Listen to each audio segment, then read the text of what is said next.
Pues en esta ocasión ya buenas tardes a todas. Good afternoon, everyone.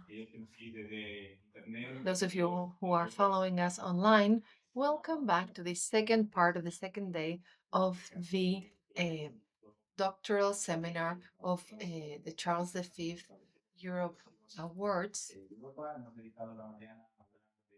We devoted this morning to talk about asylum, mobility, and we are going to continue with the next speaker, whose name is Gloria Cuesta Nogurales, and she'll be introduced by Mrs. Rosa Martinez de Codes, who is the vice president of the International Religious Liberty Association, among other many functions.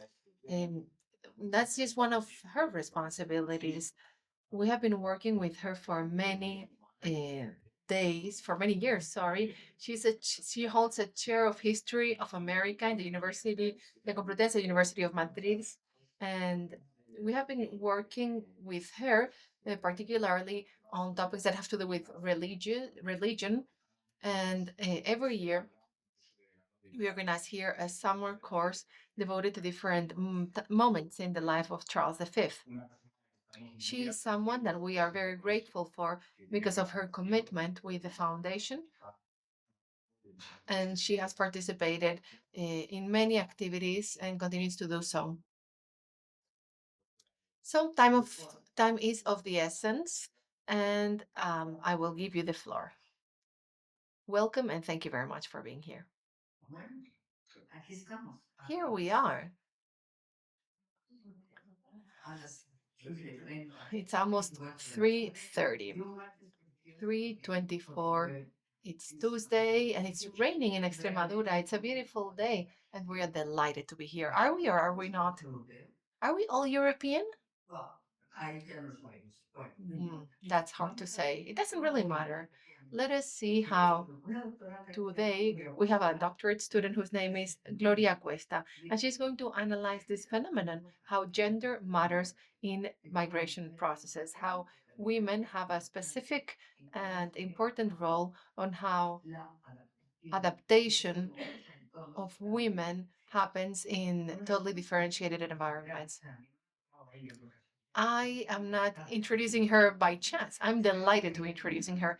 She holds a degree in history and journalism in the Rey Juan Carlos University. She did a master's in international relations and African studies in the Autonomous University in Madrid. Her background is rich enough and interesting enough so as to be included in this space when it comes to a doctorate thesis. Migrations and migration movements and not only have to do with legal aspects. She focuses more on human aspects. The focus moves to humans, and in this descent to humanity, this causes a new way of interpreting it. This morning, we have been hearing about migration movements and how European institutions have dealt with this process, with this issue that is an ongoing aspect in European lives. Migration has become something that is beyond hard. What does this mean? It means that we tend to always focus on the same platforms. And Gloria says, well, I want to analyze migrations from a different perspective. Her viewpoint is innovative and different. It's not 100% developed, and she still has work to do, but her departure point is innovative. And I will give her the floor without any further ado.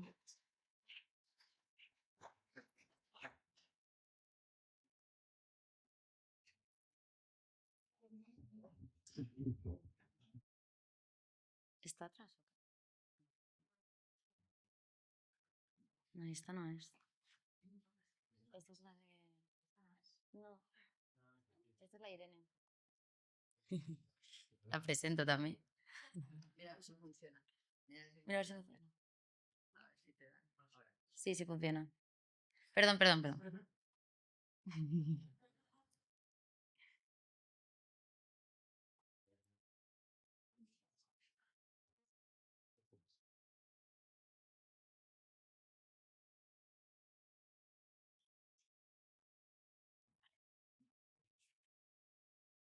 Perfecto. Vale, pues Good afternoon, everyone. For me, it's a great pleasure to be here because, as many of you know, I'm not doing my doctorate thesis yet. This is a pre-thesis project.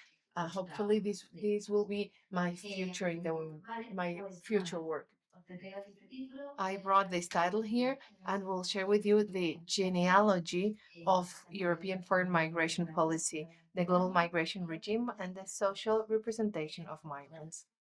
These migration regimes, this is a concept that I would like to coin. And with this, I refer to a set of rules, of norms, procedures that will regulate the behavior and will control the effects on an international scale. This is one of the multiple definitions of the term. This is a term that has been worked on from different disciplines. And this is the definition that I like best. This is the most common definition from the field that I work from. I run this index. I will talk about the structure and the scheme that I have been drafting since the idea arose.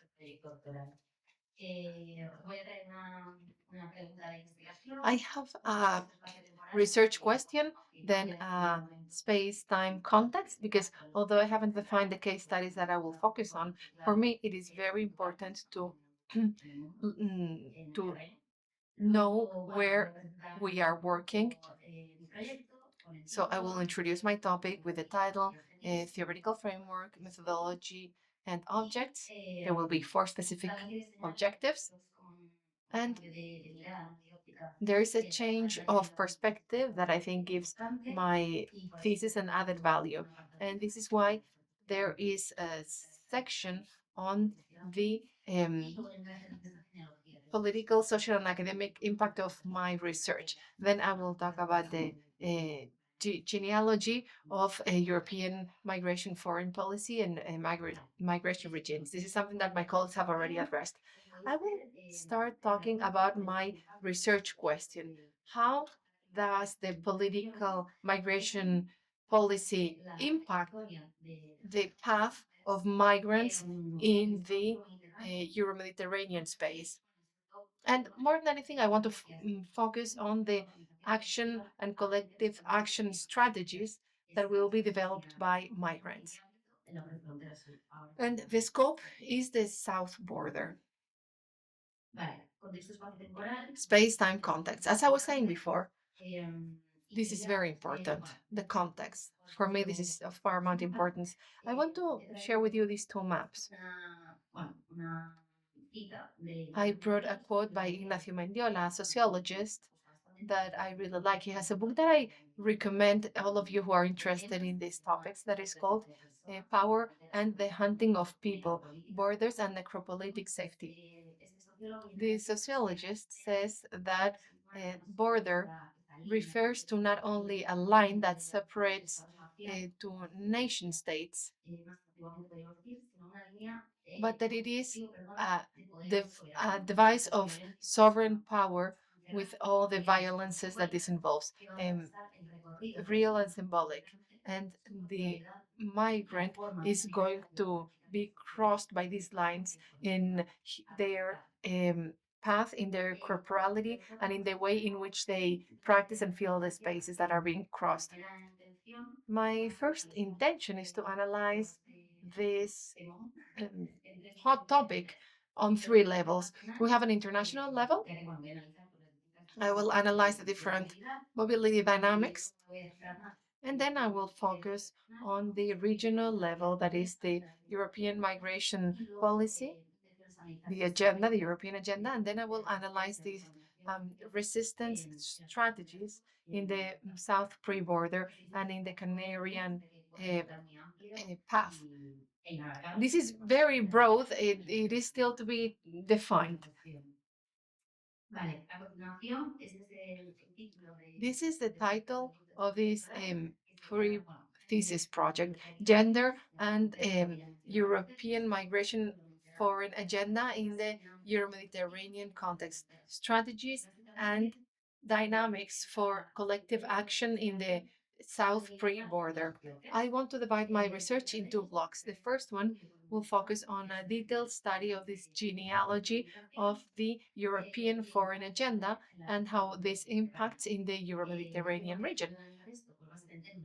I will analyze this considering the border regimes, the protection of human rights, and paying attention to the most vulnerable and victimized groups. Particularly, I will focus on migrant women. This study will be based on a gender, human rights, and intersectionality approach. This theoretical methodological analysis of what I refer to regulatory rhetoric includes legislative instruments, regulations, political strategies, plans, etc., and also narratives and representations based on different methods like the bibliographical analysis to try to understand this regime, this prevailing regime. But I want to go beyond that. And together with this study of the policies that I mentioned, I will try to focus on the willingness and the capacity to act of these migrant women, the agency of these women. So I will focus on this anthropological, sociological, and ethnographic study of action strategies developed by these women in this context. Then another aspect, or one of the objectives of the second block, will be to analyze these mobility dynamics, to try to ground this external migrations agenda of the European Union. As I was discussing yesterday with Rosa, this is one of the added values of my research, is the theoretical framework that will merge migration studies with feminist critical studies without forgetting the historical and theoretical framework of human rights. These studies have put some in the agenda of the European Union some aspects that have to do with migrating women and violations of human rights that women may suffer just for the mere fact of being women, like gender violence in their countries of origin and violence in the path. And here we're talking about different types of violence, like forced marriages and so on and so forth. We will focus on the configuration of global power strategies and how the gender agenda is connected to this, perpetuating international relations that are unfair and unequal, as many experts like Iciar Ruiz Jimenez state. Also, we will focus on the impact of securitization approaches and on how these reinforce a culture, a political culture that is male-centered and militarized when it comes to the hegemonic systems in Spain. And we will have to focus on the importance of giving a voice to migrant women as political stakeholders. I would like to fine-tune my work when it comes to, well, as Douglas Massey says, the sociologist says, we will tend to classify different aspects that are very important when it comes to this. And when it comes to analyzing such a complex phenomenon as migrations, it is very complex, as it has been mentioned here repeatedly. So this sociologist refers specifically, on the one hand, to studying the structural forces that will promote this mobilization of people from the global south. The sociologist also emphasizes the importance of characterizing those structural forces.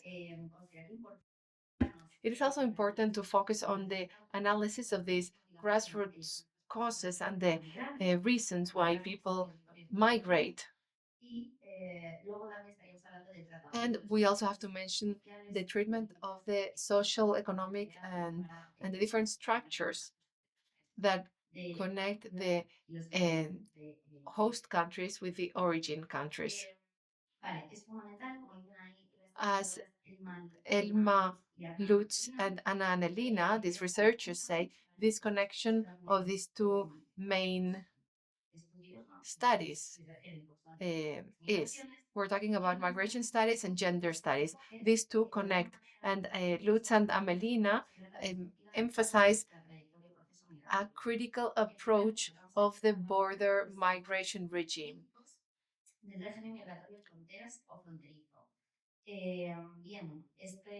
So this concept is introduced as a representative concept of governability. This is another concept that I will detail. And this can be studied in agreement with gender studies. The studies of this border regime focus on the processes of making or remaking borders. We're talking about the displacement of borders. This term, governmentability, relates to Michel Foucault. We are all familiar with Foucault, and it refers to a society with the power is decentralized and members play an active role in their self-government. I will now introduce the methodology and the objectives. I know that this table is too small. It's almost impossible to see it, but this is just a first idea of how the different objectives and purposes of this object will be classified. There are 3 years of studies, and I know that this may have to be expanded, as I have heard during this meeting. So I will focus on these objectives. I have 4 main specific objectives. The first one is the creation of a database with the purpose of developing this genealogy, and is the title of my presentation. So the purpose is to study this rhetoric. Specific objective number 3 refers to the consequences of the second objective, that is the genealogy, in the life or migration path of migrants. And this leads me to my 4th objective, that is the study of these collective action dynamics in the context of the South pre-border.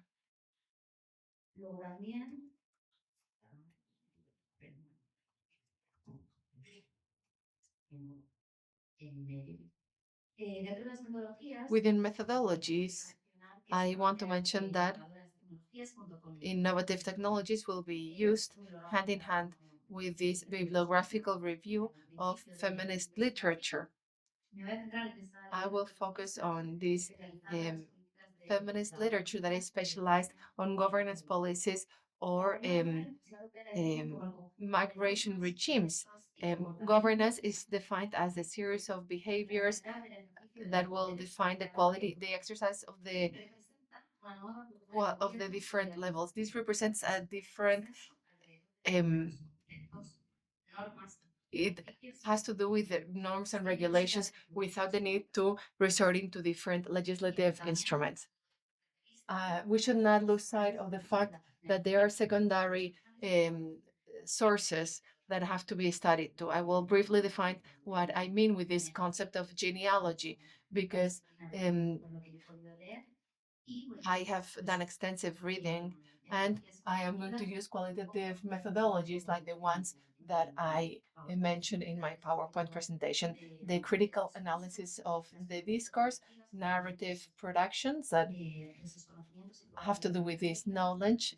Donna Haraway is another feminist researcher. She wrote the Manifesto Cyborg, and I will study those structural relations of domination, power, and control, discrimination, and inequality manifested in the language, in those narratives or those discourses. And here I want to emphasize the frame critical analysis, grounded theory, participant observation, life histories, and case studies. I still have to define this once I move forward in my research. There's something that I mentioned in the beginning of my presentation. I just want to emphasize the theoretical methodological contributions of my research and their impact in the political, social, and academic environment. The purpose is to strike a balance between exposing the current situation of both blocks, the blocks that I defined in my first slides, offer a critical analysis of these based on the theoretical framework that I already mentioned, denouncing the limitations and failures of the prevailing system, considering the implementation of methodological tools like intersectionality, among other methodologies. All in all, my purpose is to, in agreement with the different innovations and the contributions that I would be offering to the field, I want to propose a methodology that has theoretically been a very analyzed, but it's still unuseful in practice because of how difficult it is to implement and because it provides protagonism to the agency of migrants or people who are in a situation of mobility. I am now going to continue. Before moving to the bulk of my presentation, I want to mention that migration, sorry, I want to emphasize that intersectionality is not a concept that is in fashion. It comes from the praxis of different collectives. It comes from social and intellectual movements, and it focuses on understanding the power relations and the contexts in which these social inequalities take place. Also, it defends an epistemology that is located and it's reflexive, and it goes against the essentialism and the universalization of theories. It will redefine the political subject of feminism, and this is something that is pretty controversial right now. And as I was saying, it'll focus on the observation of inequalities and resistance, attaching agency to the stakeholders that we are talking about. In this case, it's migrant women. I have a quote by Maria Caterina La Barbera here. She is a lawyer who outstands because she included this intersectional tool in her research. She talks about this debate about borders, and this has to do with a quote by Ignacio Mendola. What she says is that living in between borders can become a material and existential place, not only discrimination and exclusion, it can also be a place of resistance to rethink oneself and rethink coexistence in a globalized world. I am going to start with the bulk of the matter that I want to share with you today.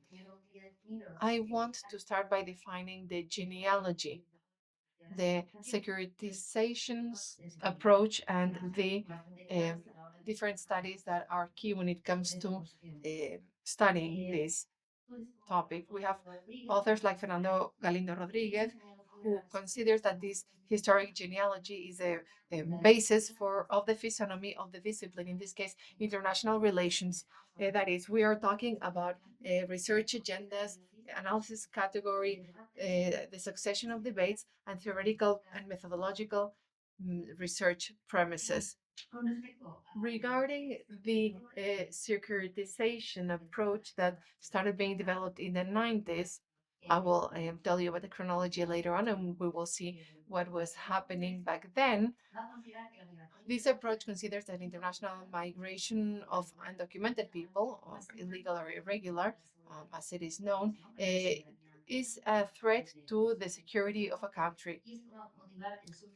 And this is the reason why more restrictive and more punitive policies are adopted. Regarding the studies that are critical with securitization, although these come from different intellectual approaches, they oppose the traditional vision of security ontologically, because they question that security is an objective, static, and apolitical and unquestionable reality, and also from an epistemologic point of view, as they deny that this can be studied in a neutral way, and this is explained through long-lasting and universal perspectives. So these critical securitization studies defend that this conception of security responds to a biased vision of the world, from which we can assume that these depend not so much of material aspects, but from identities and ideological aspects. So this interpretation is connected to each of our visions of the world and the political world, which limit the perception of what values need to be protected in the face of what threats. Let us study talking about this timeline. As I said in the beginning, this has been very much presented by my colleagues before me. So I will try to be quick and try to provide another approach or a more ethnographic view, more in connection to social aspects. In the 50s and 70s, we find that Europe was seen as an asylum, a land of asylum, and states had this assimilation approach. The idea is to create a cultural uniformity. Minorities are forced to adapting to social norms, language, traditions, values in each of the countries, in the host countries, giving up their own traditions and costumes. As Nacho was saying, in 1951, the Geneva Convention was signed, which is a paramount instrument, and the purpose was to counter the effects of the two world wars. We must also emphasize the principle of non-refoulement that was defined, and the definition of refugee that I want to share with you for us to have a quick reflection. Refugee is a person who, due to founded fear of being prosecuted for a reason of identity, belonging to a certain group, etc., are outside of their home country and cannot, because of these fears, be protected by their own country. Where does gender lie in this definition? That's something that I want to ask you. To this, we need to add, to refugees, we need to add those who could fit under subsidiary protection. It's someone from a third country or a landless person who doesn't meet the requirements to be a refugee, but that has founded grounds to believe that if they return to their home country or the country where they used to belong, in the case of landless, risk suffering some of these damages that I have mentioned. This this previous this assimilationism approach came to an end in the 70s, when the pluralism and multiculturalism approach that came together with the multilateralism arose.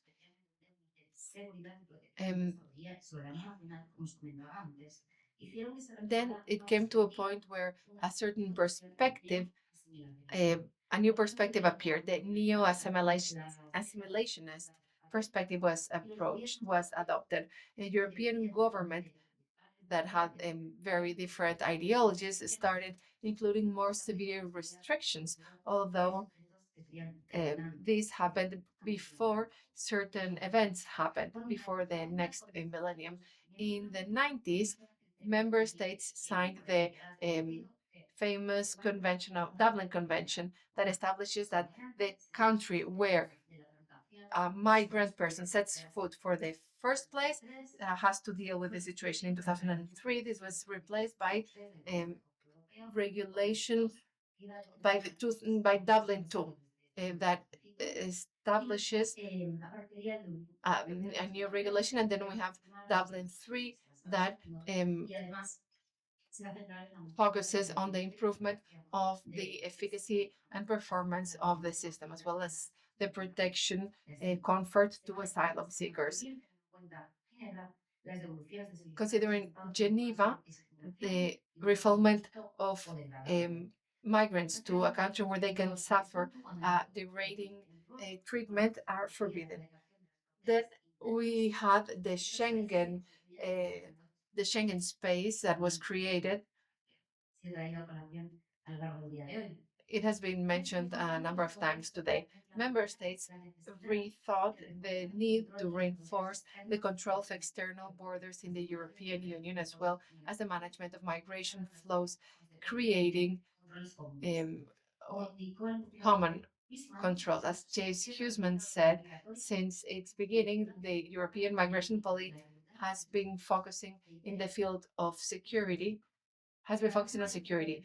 The paradigm of border control, often known as Fortress Europe, is a paramount aspect to protect the Schengen space. That is, the disappearance of internal borders promoted in the Union and larger reinforcement of the exterior ones. Since then, migration has been approached as a security aspect. The wrongly referred to migration crisis of 2011. I will explain why this was not the right name. For example, the European Commission of support to refugees refers to it in a different way. This crisis involved a more radical approach in the perception of migrants as a threat to security. And this phenomenon was to be restricted by the creation of borders. In 2009, the Union was transformed into a security, justice, and freedom space. The result of all of this was the creation of the first of the bases of the asylum system from 1999 to 2004 that established the mechanisms and the responsibilities of member states and how they were responsible of studying the asylum application. And it also confronted minimum regulations that states need to respect when it comes to responding to the applications and the nature of the protection that is to be granted and the procedures for the response to the application. Before talking about, I want to talk about one of the agencies created in 2004, and I wanted to mention the Der Hague program in 2004, from 2004 to 2009, that establishes the purposes that are to be met in this space of freedom and justice in the 2005 to 2010 period. This program invited the Commission to conclude the assessment of these legal instruments of the first stage of the SECA and to present together with the second stage to the Parliament and the Council with the intention of it being passed before 2010. In 2004, the so-called European Agency of the Coast and Borders Guard existed, Frontex. We're talking about Frontex. These practices are securitization practice, and this is evidence to the failure of the process. Researcher Andrew Neil considered that securitization of migration failed by not creating urgent responses to the crisis that were starting, or the crisis of the common asylum system, and it didn't cause solidarity in the face of what was being referred to as a common threat. With the passage of time, the nexus between migration, borders, security, and terrorism started becoming more institutional. Frontex starts defending the border systems with establishes national systems based on the national sovereignty of a state, and there is cooperation in the external borders. In 2008, the European Pact on Migration and Asylum was born. That extended until 2012, the deadline to test the instruments of the second phase of the Common European Asylum System that took place with the coming into force of the Treaty of Lisbon in 2009. In the Stockholm Programme, from 2009 to 2014, the European Congress reinforced its position. We see this concept again, and we see the intention to promote a real solidarity with the member states subject to specific pressures, and by highlighting the specific role of the European Union Asylum Agency and the war on terror that started out after the 9/11 events. The new narrative based on terror and insecurity got bigger and bigger. Faced with the possibility of the danger of receiving a threat by the migrants, disseminated by the prevailing authorities to reinforce the production of illegality. There was a legitimization of new measures to face the fight against irregular migration. This was perceived as a threat, a very serious threat to the borders of each sovereign state. And then you can see the timeline on the screen. The criminalization of the migration would create a perception of migrants as criminals with the capacity of destabilize the world order. And that way, the authorities would create methods and tools to control of this immigration. For example, detention centers, arbitrary detention, and visa denial measures.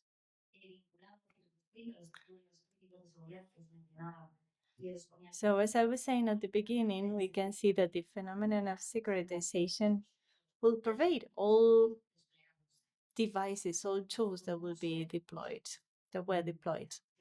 by strengthening a colonial, xenophobic, Eurocentric, and austerity discourse. It's a post-colonial state. That symbolic power generates hegemonic discourses, and that will have repercussions in the people who decide to migrate.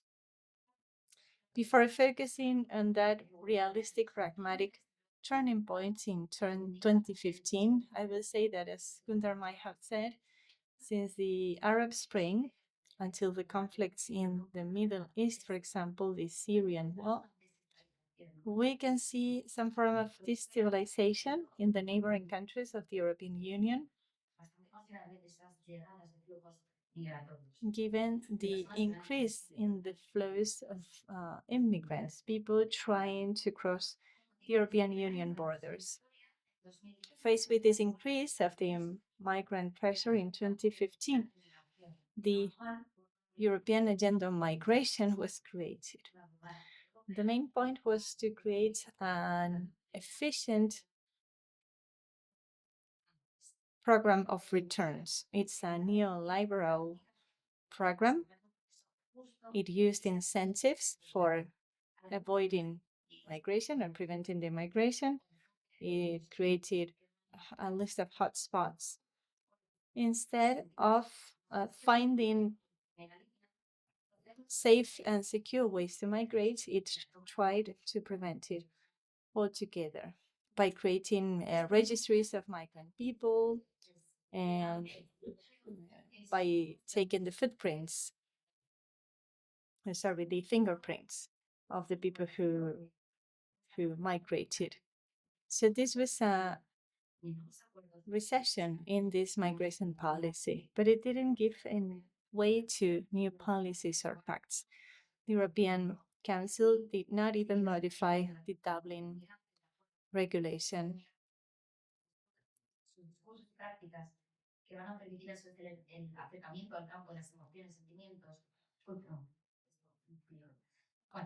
The speaker corrects herself. She was reading the wrong page. So I was saying that the migrants were faced with the inefficacy of this system on the grounds of the discrimination they suffered. The control of the borders was the main obstacle in the negotiations. Mis diapositivas antes de dar, demostraros algunas de las referencias. In one of the last slides, you will see the references, but I want to talk about one of the latest facts on immigration. In September 2020, the European Commission launched the new Pact on Migration and Asylum for third countries to fight against human trafficking and to organize a new regulation based on solidarity. And June 11th, 2024, well, the previous one was the Pact on Migration and Asylum, and last year there was a new Pact on Migration and Asylum with some new things. For example, the creation of a solidarity fund for the moments where the flows of migrants would be at its peak, and the obligation to organize controls to detect people entering into Europe in an illegal way or an irregular way. There is a regulation for the management of asylum that will reform Dublin III.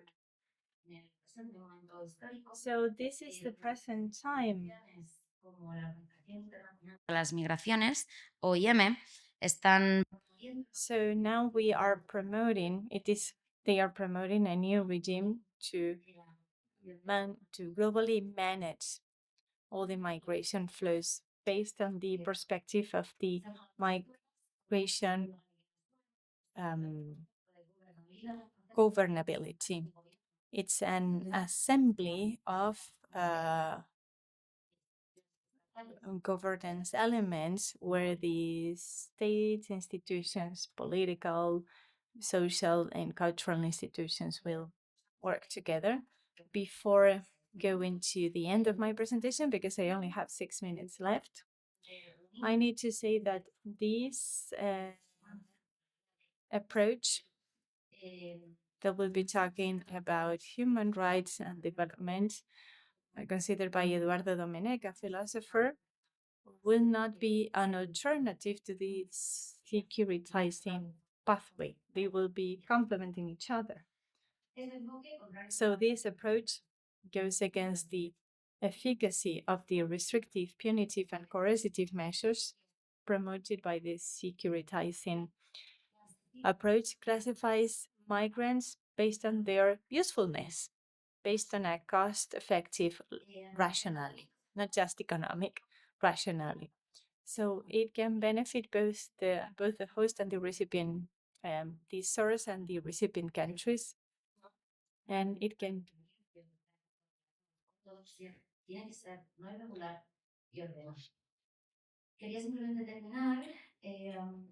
It can facilitate a different kind of migration. So the migration reality is still regarded as a social and historic problem. It can be legal, it can be irregular. The regularization is seen as an instrument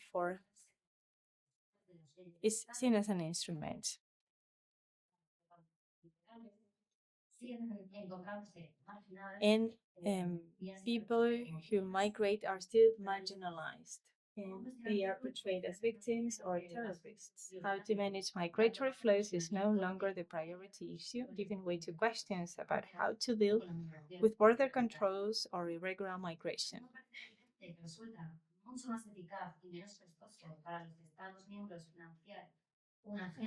It is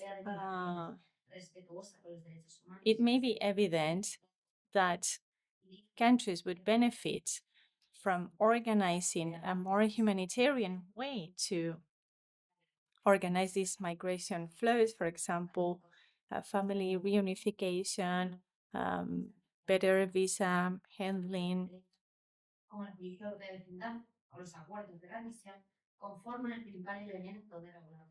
The main element for the regulation of the external dimension of the European Union are the neighboring agreements based on the control of the migration flows. The key or answer could lie in the loss of the market niche that drives these businesses. This mobility, the security business, the political economy of migration, and the industry of illegality. The union represents or labels migrants as a threat, securitizing their treatment and reacting to pressure from certain political groups, promoting an anti-immigration agenda. So, migrants are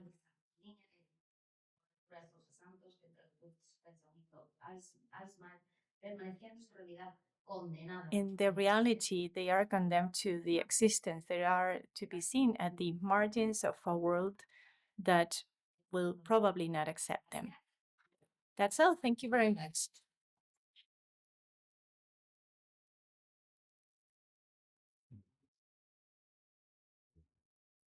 Bueno, yo te voy a invitar a que te sientes, te relajes un rato. Y como has lanzado muchas... So you have been throwing like many ideas. So now maybe we can think about it, think about them individually. And so maybe let's think about what we have heard, how we have perceived it, because many speakers speak too fast and we cannot assimilate everything we've heard. It haven't settled in. So I will organize like a checklist with some of the topics we have already covered so that we can think about whether some of these topics would like to think more about it. This document that you have offered offers rich theoretical frameworks. They are up to date. Why? Because it talks about sovereignty, securitization, governance of migrations, which is quite ambiguous. We know what a governance of immigrations is. And the foundation is based on a very good and valid literature. But then the analysis also uses the notion of intersectionality, which gives it an analytical dimension that is deeper. It's deeper. It's more solid.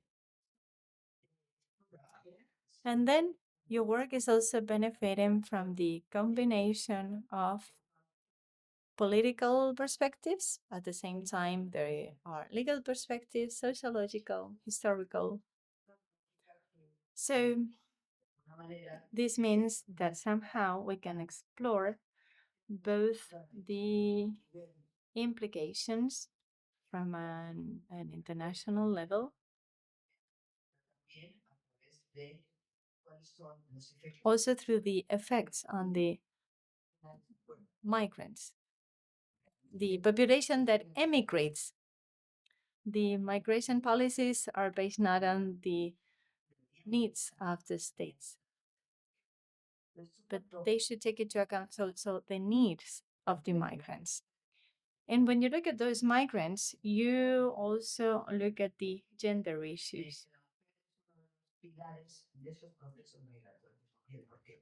Women are one of the pillars of those migration processes. And why?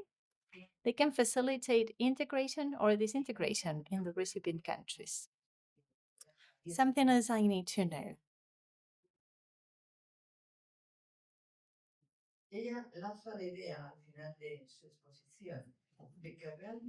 Because at the end of her presentation, she said that the European Union's migration policies are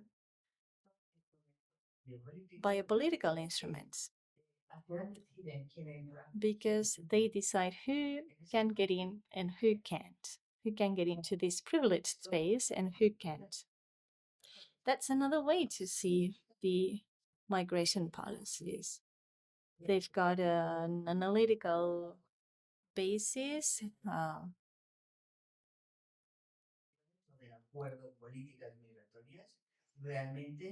And so those agreements facilitate or intend to facilitate the security of some against the security of others. So that raises some ethical issues that she highlighted in her paper that we cannot respond to because something is missing in her exposition. She knows it because she didn't have the time to do field work. We need the voices of the women, the voices of those migrants that travel from one place to another. Without that, all this scaffolding that we've created empirically doesn't work. We have to validate it with the case studies, not just in one area, in many border areas. So this theoretical framework, with that, it will be more useful because that way you could consider to what extent the theoretical framework can really explain or facilitate the way those migration dynamics based on gender can work. So I leave this door open. Maybe she can answer some of the questions I have mentioned, and then I'll give the floor to the audience. Thank you, Rosa. Let me start by answering one of your questions. Why migration flows should be studied using gender perspective by adding a female perspective. Beyond giving them a visibility that they've never had in the European Union, or policies or regulations or rules never had them into consideration. And it's important for them to think about their specifications, their specificities, sorry. And because of the feminization of the immigration, there has been a rise in the number of women who leave their countries of origin to participate in these dangerous processes.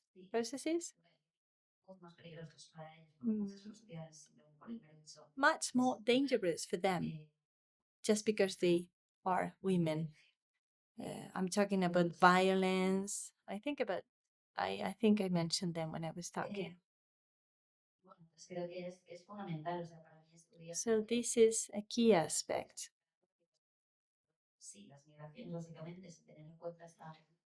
to study these migrations without including that would be a mistake. It's like having something which is incomplete.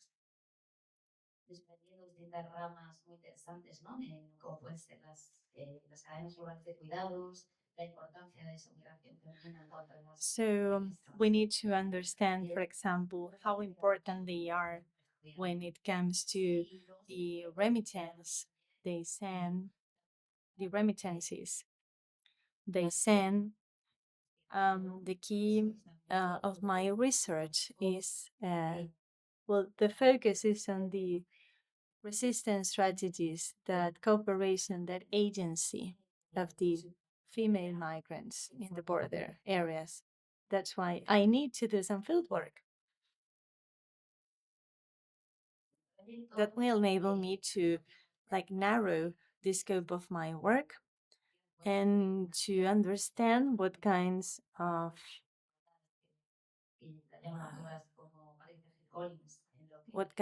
strategies, as Patricia Hill Collins identified.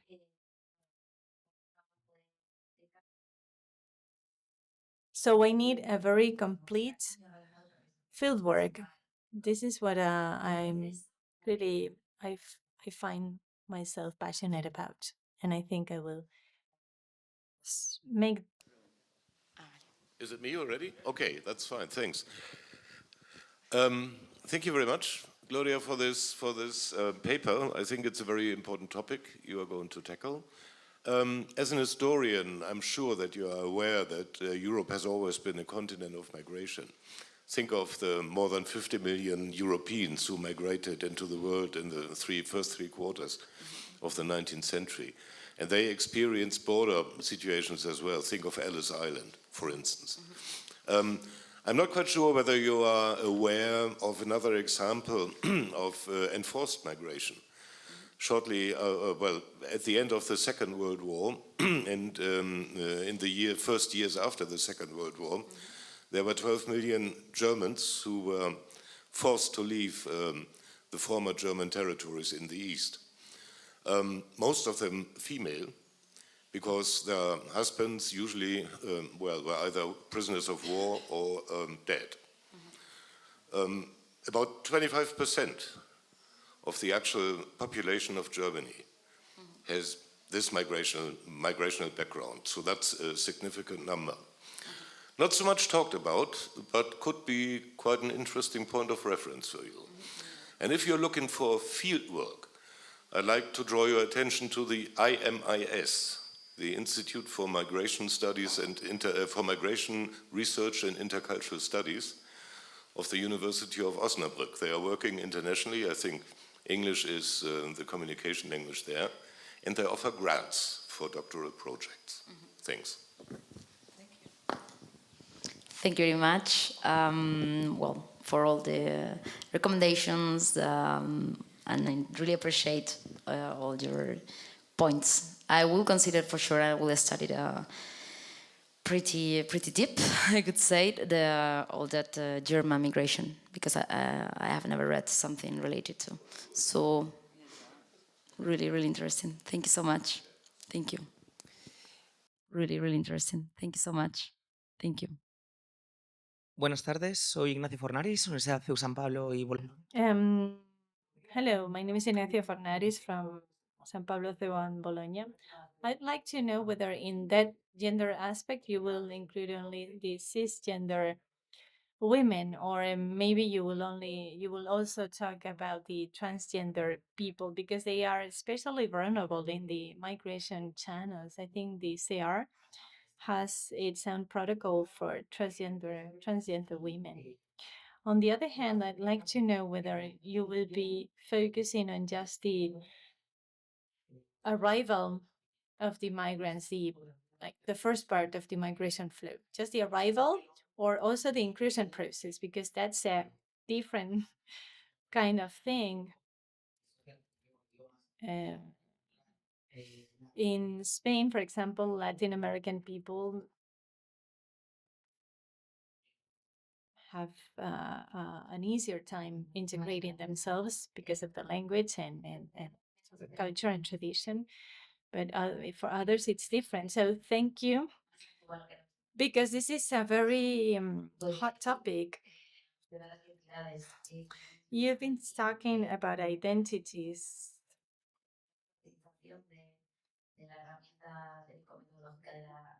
For example, I use the intersectionality methodological tools. It's also a social critical theory, and I will try to organize the different categories of discrimination: race, class, gender, sexual orientation. I will try to put that in practice with the field work that I will be doing and see what will happen. That's one of the, that's one of the most vulnerable groups, the most hated one, most criminalized in many areas in the world.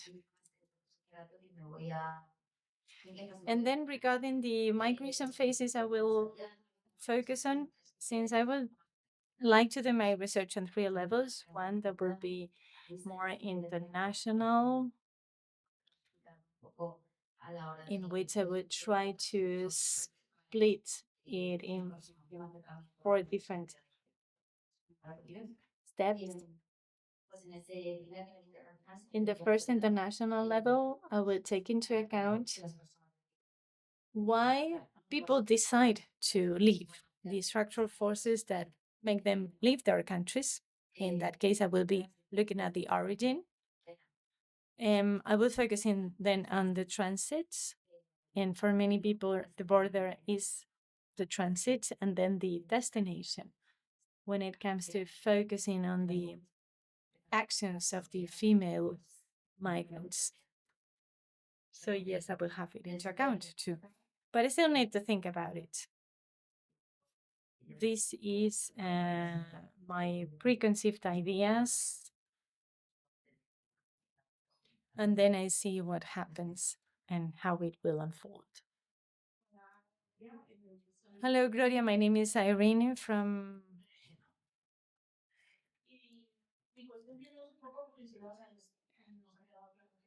my university. And well, I'd like to know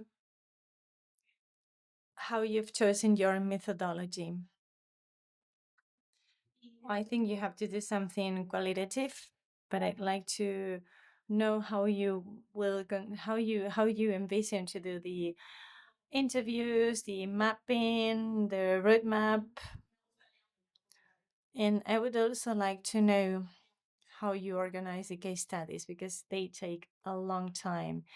You need to spend a lot of time finding the right people, getting in touch with them. It happened to me. It's a long and slow process. So you may want to start as soon as possible. So just out of curiosity. And then, well, I think you've read enough, but I'd like to recommend you to use this time to read more poetry, more literature, more narrative testimonials, more narratives. I remember a book by Gloria Zandua, Borderland, and the similarities between the Mexican-American border, the border culture. I think there are some similarities with Morocco and Ceuta and Melilla, kind of hybrid places. So we can leave the theory aside because you've read too much, and maybe you can read something more less theoretical, so that you can find the places where you would find those women. Thank you, Irene. Well, regarding the question about methodology, all this idea behind this research project was born after the master's I completed.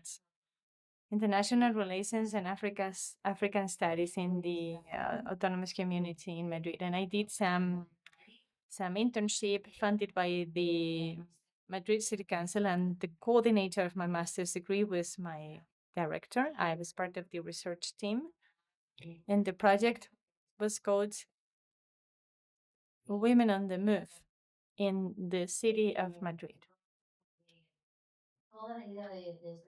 So the whole idea was born there. The methodologies I have brought here, I know them, I have practiced them in that project. I'm talking about focus groups, discussion groups, semi-structured and in-depth groups, interviews. We try to get many people involved based on the idea of intersectionality that kind of challenges the classic difference between subject and object of study. We try to add female migrants in this context.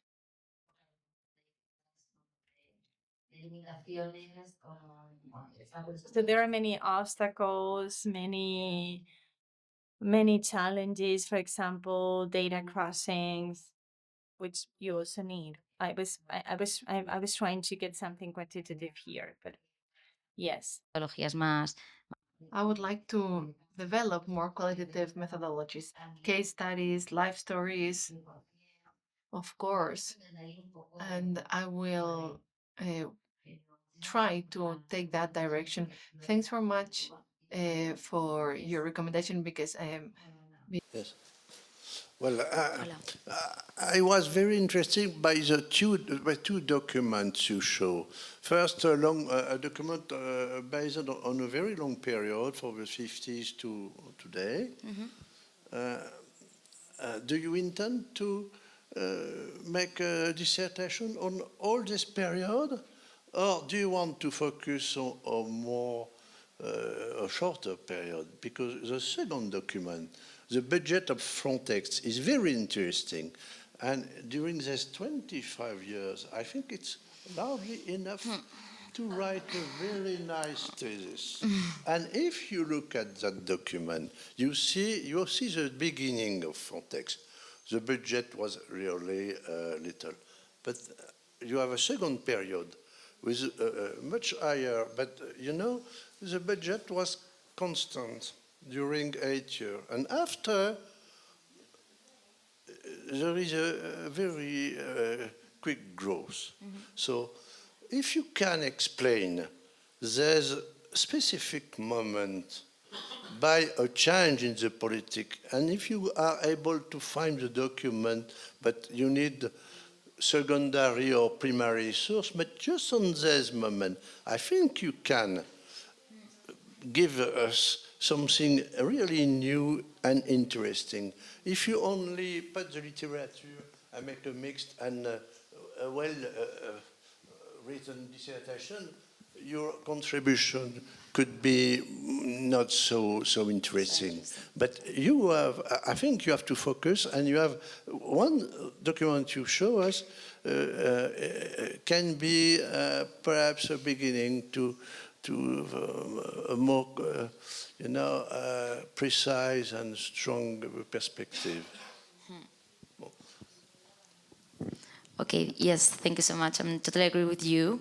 But the idea when I came here to this seminar was to present the genealogy. So I tried to go to the past as much as possible. Of course, not to the 5th century, no. But yes, I would try to develop as much concrete and specific and detail as I could.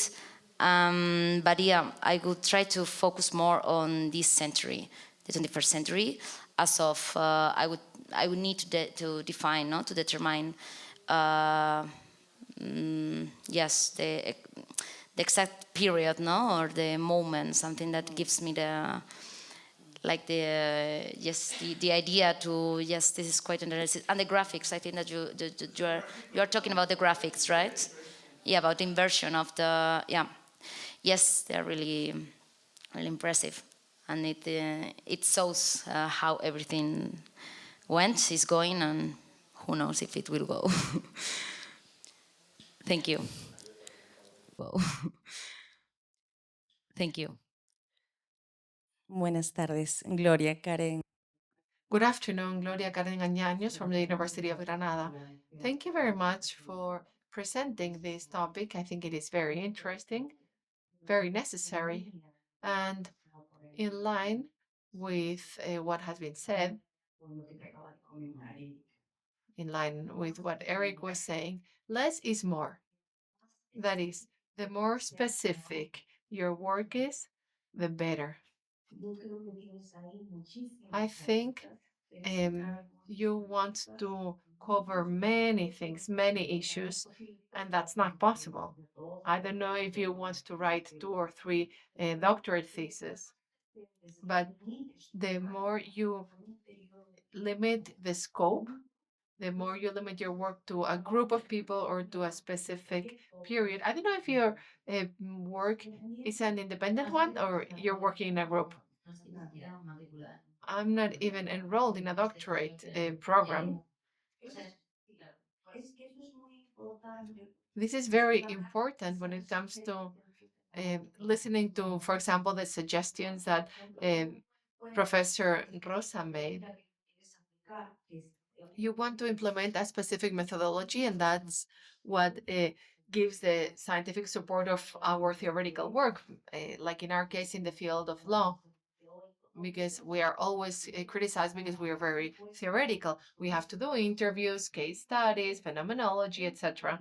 And that's what makes our theoretical work rigorous and more so in our area, because we're not scientists. We don't create formulas. So the support from a project can help you very much. As Gunther was saying,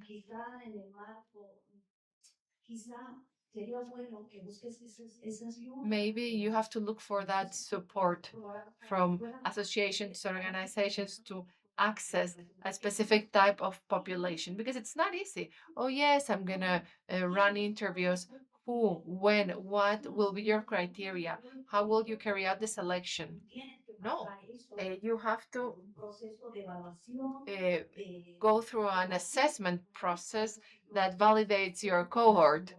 You can't just choose a group because you run into someone. Why do you choose a specific cohort? And this is hard if you're not supported. If you want to publish something that has an impact that is different, I think you have to consider all of these things. Thank you very much. I absolutely agree with what you are saying. This is a project that it's in a pre-initial stage. I'm not going to tell you my life. I can share it with you after the meeting. But when I was going to start this thesis project after my master's and after the project of the city of Madrid that I was telling you about, I went to Brussels. I started working for the commission, and that's where I am now. I was able to develop this because I love it, and because at a certain point, my colleagues are making recommendations to receive grants and to join research groups. But I am connected to the Autónoma University. And I am specialized in the field of anthropology. I'm in touch with my teachers, and thanks to them, I was able to publish in magazines and attend seminars and other symposiums. And that's why I have been able to keep writing, and that's why I'm here now. But it is not feasible, it's too broad. So I need a focus, I need to do field work, I need an idea and I need to be specific. So I absolutely agree with what you are saying. If you try to cover too much, you don't cover anything.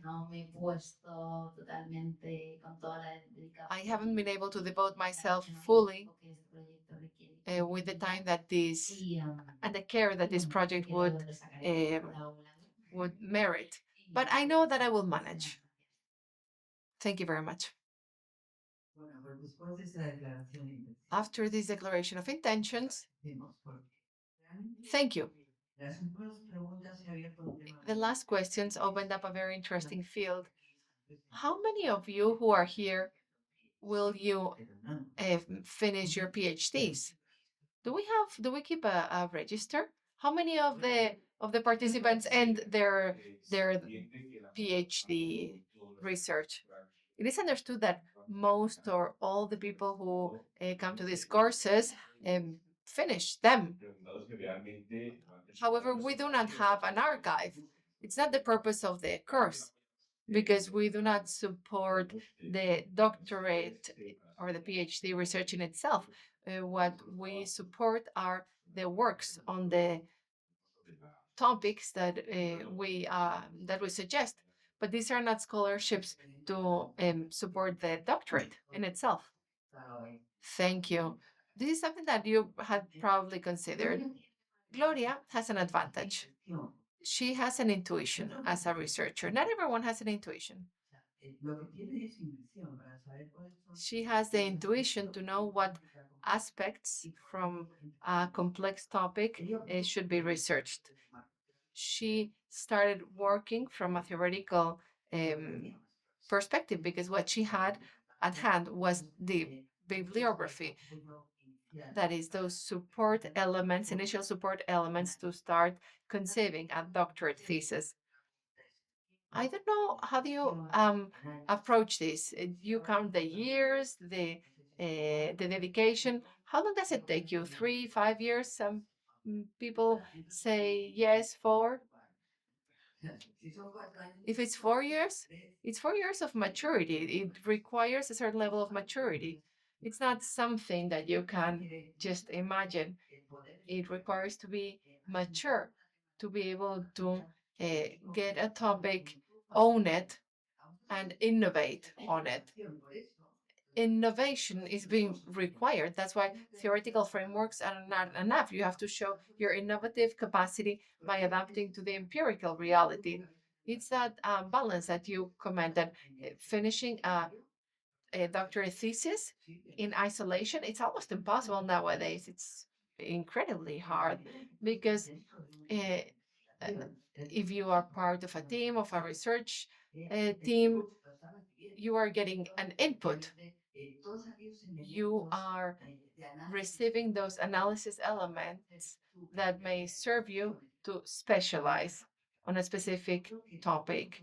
I think all of you should be connected.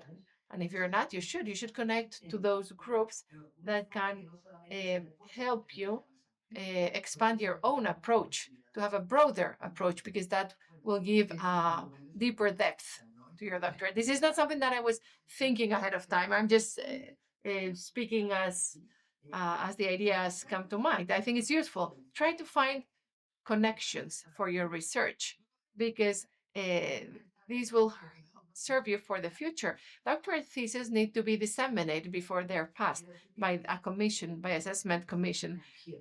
You need to be peer reviewed by different external authors. And this peer review is necessary because if you don't share your original draft, I mean, there are many PhD drafts and they need to be disseminated. In the US, this methodology works really well. You disseminate your PhD drafts and you get that feedback from other external eyes. Other people from other countries give you their feedback on your topic. Having said this, I want to congratulate you. I think you're really bold. There's a lot to do, and I wish you the best.